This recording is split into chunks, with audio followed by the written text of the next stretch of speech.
মমতা শাসিত বাংলা প্রতিদিন প্রতিনিয়ত একের পর এক গণধর্ষণের সাক্ষী থেকেছে।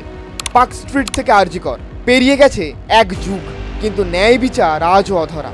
এবং বাংলার এই দুর্দশা তৃণমূল শাসনে ভেঙে পড়া বিচার ব্যবস্থার প্রতিফলন। 15 জুলাই 2025 এক চাঞ্চল্যকর রায়ে আলিপুর আদালত 2014 সালের কলকাতার কড়িয়া থানা ঘটে যাওয়া গণধর্ষণ মামলার 3 অভিযুক্তকেই বেকসুর খালাস দেয়। আদালত জানায় মামলার তদন্ত যথাযথ হয়নি এবং গুরুত্বপূর্ণ প্রমাণ উপস্থিত হয়নি।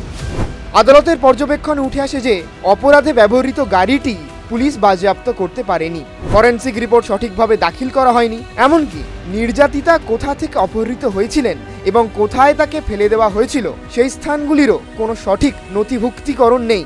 ফলে বিচারক মত দেন যে প্রসিকিউশনের পক্ষ যথেষ্ট প্রমাণ আদালতে তুলে ধরতে ব্যর্থ হয়েছে। এই রায়ের পর কলকাতা পুলিশের ভূমিকা ও দক্ষতা নিয়ে গুরুতর প্রশ্ন উঠেছে। বাংলায় পুলিশের দক্ষতা মূলত দেখা যায় দাঙ্গার সময় এক বিশেষ সম্প্রদায়কে সাদা রুমাল দেখাতে বা সোশ্যাল মিডিয়ায় মুখ্যমন্ত্রীর সমালোচনা করতে। এখন প্রশ্ন, মমতার পুলিশ কি বাংলায় জনগণের সুরক্ষার কাজে নিয়োজিত, নাকি অপরাধীদের সুরক্ষা দেওয়ার কাজে? এই ঘটনা কেবল একটিমাত্র ঘটনা নয়, ধর্ষণ ও নারীর প্রতি সহিংসতার মামলায় তদন্ত প্রক্রিয়ার বিপর্যয়ের জেরে একের পর এক ব্যর্থতা দেখেছে বাংলা। আগেও বহু মামলায় দেখা গিয়েছে যেখানে প্রমাণ গায়েব হয়েছে, পুলিশ পদক্ষেপ নিতে দেরি করেছে এবং নির্যাতিতারা ধীরে ধীরে ন্যায় বিচারের আশা হারিয়েছেন। 2024 সালে আরজি কর মেডিকেল কলেজ গণধর্ষণ মামলায় পুলিশের ভূমিকা অত্যন্ত বিতর্কিত হয়। তদন্তে প্রমাণ লোপাটের অভিযোগ ওঠে। মমতা বন্দ্যোপাধ্যায় জনগণের থেকে 7 দিন সময় চেয়ে নেন।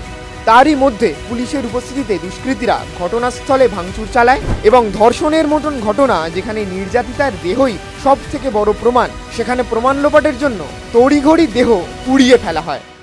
2021 সালে নিউ টাউন কিশোরী ধর্ষণ মামলায় 14 বছরের এক কিশোরীর অভিযোগ তদন্তের নামে দুর্বল করা হয়।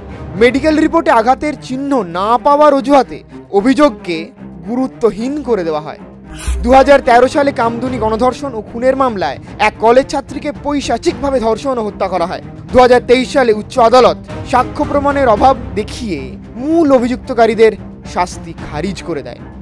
2012 সালের পার্ক স্ট্রিট ধর্ষণ মামলায় নির্যাতিতাকে রাজ্যের মুখ্যমন্ত্রী নাটক করেছে বলে অপমান করেন।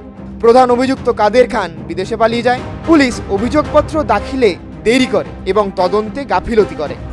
পুলিশে গাফিলতির এই ধারাবাহিকতা দেখিয়ে দেয় বাংলায় মহিলাদের প্রতি অপরাধের বিচার পাওয়া কেবল কঠিন নয়, বরং অনেক ক্ষেত্রে প্রায় অসম্ভব হয়ে উঠেছে।